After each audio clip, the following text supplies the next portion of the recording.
Білек бұлшық еттерінің жанрларына келетін болсақ, ол фасция антебрахий,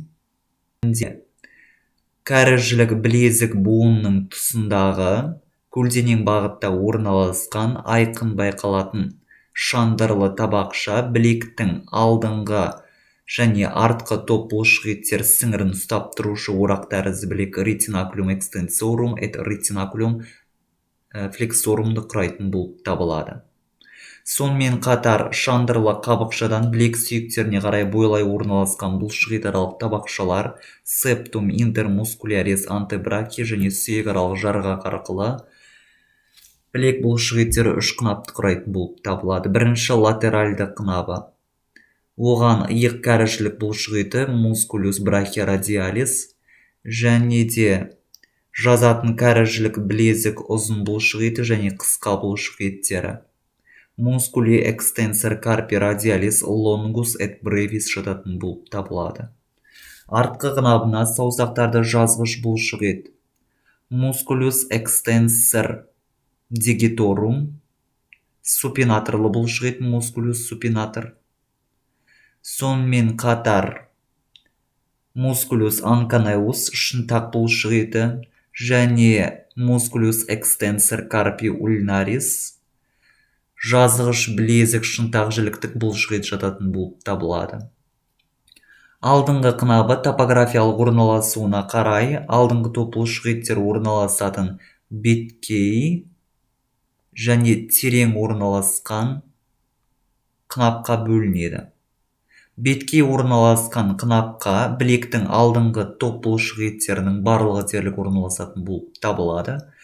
Ал артқы қынабына бұл саусақтарды бүккіш терең бұлшық ет мускулюс флексор digitorum profundus және де саусақтарды бүккіш ұзын бұлшық ет мускулюс флексор полицис лонгус орналасатын болып табылады. Ал қалған бұлшық еттің бәрі ол алдыңғы қынабында орналасады. Бұл табақша білектің төменгі бөлігінде бірте-бірте ені қысқарады және де қолбасының шандырлы қабықшасына ұласатын болып табылады. Қолбасының шандырлы қабықшасы білектің шандырының тікелей жалғасы болып табылады. Топографиялық орналасуына қарай қолбасының алақандық бетіндегі шандырына және де қолбасының сыртқы бетіндегі шандырына бөлінетін болып табылады. Алақандық шандыры беткей және тереңде орналасқан шандырларға бөлінеді. Беткей орналасқан шандыры жұқалау келген үлкен және де кіші төмпелерінің арасындағы бұлшық еттердің шандырлы қабықшасын құрайтын болып табылады және осы жерде ол алақанның апоневрозын апоневрозис пальмаресті құрайтын болып табылады.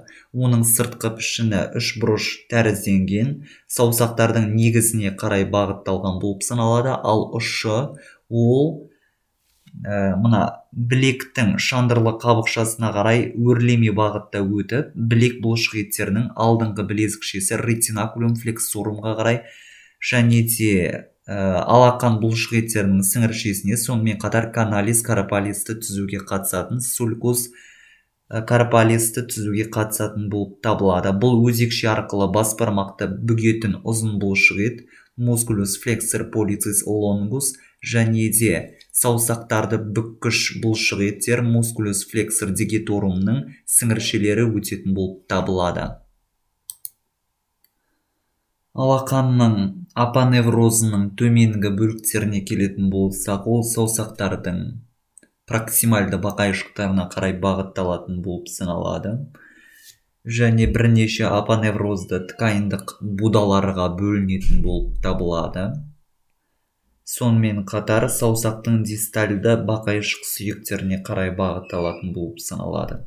Осы будалардың аяқшалары бізде лигаментум метакарпале трансверзум, яғни саусақтың көлденең беткей байламдары арқылы және төменде көлденең шандырлар фасция трансверза арқылы мықталған болып табылады.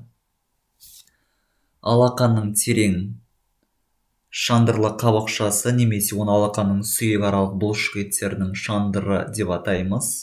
Өте жұқалау келген және алақанның сүйекаралық бұлшық еттерінің шандырын құрайды және олардың апоневроздарын құраушы қызметті атқарады. Сонымен қатар оның аралығында бізде іркілтеген дәнекер тканьдар, қан тамырлар және нервтердің шандырын құрайтын болып табылады. Осы беткей шандыры мен мына тереңде орналасқан шандырдың екеуінің байланысатын жерінде, яғни бүйір қапталы өзара бірігеді және аралығында бұлшық еттердің сіңіршелері өтетін, қан тамырлары өтетін, нервтер өтетін қуыстықты құрайтын болып табылады. Қолдың сыртқы бетінің шандырларына келетін болсақ, фасция дорзалис манус беткей және тереңде орналасқан қабықшаларға бөлінеді. Беткей шандыры саусақтарды жазғыш бұлшық еттердің сыртқы бетін жауып орналасатын болса, ал тереңде орналасқан шандыры бұл саусақты жазғыш бұлшық еттердің сіңіршелерімен тікелей жалғасатын болып табылады.